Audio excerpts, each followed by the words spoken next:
ధోని ఎప్పుడైతే టీసీ లాగా జాబ్ చేస్తున్నప్పుడు ఇండియా టీమ్ సెలెక్షన్ కోసం చాలా ట్రై చేశాడనమాట. ఒక రోజు రేడియోలో అనౌన్స్మెంట్ ఇస్తున్నారనమాట, ఇండియా టీమ్ కి ఎవరెవరు సెలెక్ట్ అయ్యారని చెప్పి. సో అతను ధోని స్వీట్ బాక్స్ అనేది కొనుక్కొని ఆయన పేరు వినబడుతుందని అనుకున్నాడు. వాళ్ళ ఫ్రెండ్ అందరు కూడా రేడియోలో పేర్లు వింటున్నారు. అప్పుడే ధోని పేరు రాలేదు. సో వాళ్ళ ఫ్రెండ్స్ అందరు బాధపడుతున్నారు. ధోని అప్పుడే వచ్చిండు. ఏ ధోని, సాడ్ న్యూస్, నీ పేరు అనేది రాలేదు.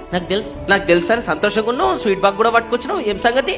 అరే నాకు తెలుసు నా పేరు ఎందుకు రాలేదంటే నేను పడాల్సిన కష్టం ఇంకా నాకు సరిపోలేదు కాబట్టి అందుకోసం నా పేరు రాలేదు. ఇక్కడ నుంచి నా కష్టాన్ని ఇంక్రీజ్ చేస్తాను ఎప్పటి వరకు అయితే ఇండియా టీమ్ కి నేను సెలెక్ట్ కాను అని అన్నాడు. జీవితంలోనే ఇది ఒక డిప్రెషన్ డే, కానీ దీన్ని నేను మోటివేషన్ డే లాగా మార్చుకోవాలనుకుంటే దీన్ని సెలబ్రేట్ చేసుకోవాలనుకుంటున్నాను. ఎవరైనా అనుకునే మనకు జరగకపోతే మనం కంపెనీని బ్లేమ్ చేస్తాం, సీనియర్ లీడర్ ని బ్లేమ్ చేస్తాం, వీళ్ళందరినీ బ్లేమ్ చేసుకుంటూ కూర్చుంటాం తప్ప మార్కెట్ తగ్గట్టు నేను అప్డేటెడ్ లేను అని చెప్పేసి ఏ రోజైనా ఒప్పుకుంటామా జెన్యూన్ గా? ఈ రోజు నుంచి మన ఈగోలను పక్కన పెట్టి ఎదుటోళ్ళు లోపాలు చూడడం అన్ని కూడా పక్కన పెట్టేసి మన సెల్ఫ్ ఇంప్రూవ్మెంట్ పైన మనం ఫోకస్ చేసుకుంటూ వెళ్తే ఖచ్చితంగా మనం సక్సెస్ఫుల్ అవుతాం.